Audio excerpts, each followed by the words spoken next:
Aircon kita tak nak pasang tak apa. Yang penting, Assalamualaikum, salam sejahtera korang. Hari ni saya nak pergi ke Puncak Alam. Kita nak buat site visit. Customer ni kan, dia request nak saya juga yang buat. Okey, tak apa. Kita pergi tengok dulu. Dia ada masalah tau. Masalah dia, sebelum ni customer tak planning untuk pasang aircon dekat ruang tamu dia. Ceiling dia dah siap, dah cantik dah rumah dia ni. Untuk rumah yang macam ni, kos dia jadi tinggi. So kepada pengguna-pengguna di luar sana, kalau kata nak renovation rumah, tolonglah decide betul-betul. Aircon zaman sekarang ni, dia bukan lagi lambang kemewahan. Dia dah jadi satu keperluan sebab dengan cuaca kita sekarang ni panas.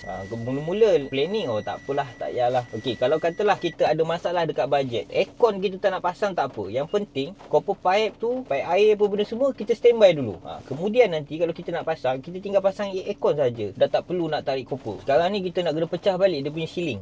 Macam korang tengok video yang sebelum ni, ada yang kita bising tu kan. Lepas tu copper kita nak jalan ni dah banyak besi-besi macam ni kan. Akan menyusahkan. Ni semua ni aku buka ni, aku buang ni semua lagi kan. Memang rosak semua kerja kan. Yang itu sebelum kita nak buat, sepatutnya jangan buat. Tapi yang ni dah buat tak apa. Cuma nak bagi tahu masalah dia kos dan juga kerja jadi lambat. Rumah dah duduk, kerja lambat. So kena standby lah semua ni. Harga pun tinggi. Kita pergi tengok rumah. Jom.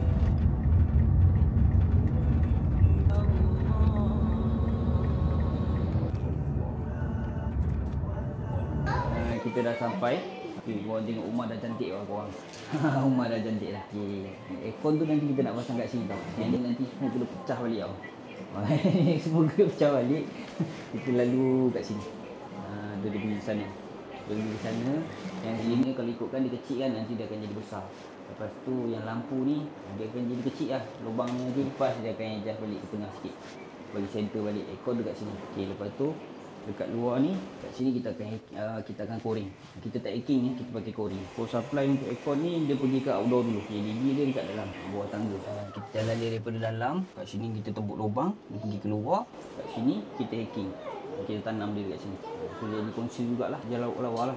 Kita dah habis site visit tadi. So kita akan bagi hargalah dekat customer. So kepada pengguna-pengguna di luar sana, kalau tak nak sakit mata, ceiling tu kena pecah apa benda semua, plan lah rumah tu elok-elok. Katakanlah kita nak pasang aircon, lambat lagi. Copper pipe tolong jalan dulu bang. Copper pipe, pipe air, power supply, semua kena jalan dulu. Lepas tu kita plan, kita nak pasang aircon tu berapa horsepower. Lepas tu brand tu, dia punya power supply pergi ke outdoor dulu ke pergi ke indoor dulu. Yang ini semua kita nak kena plan awal bang. Kalau kita plan lambat, kita dah tarik supply pergi ke indoor, dia nak pergi ke outdoor, dah masalah. Kita nak kena plan siap-siap brand apa yang kita nak pakai. Sebab setiap brand dia punya design dia lain-lain. Harap video ni bermanfaat. Jangan lupa follow, like, komen dan share.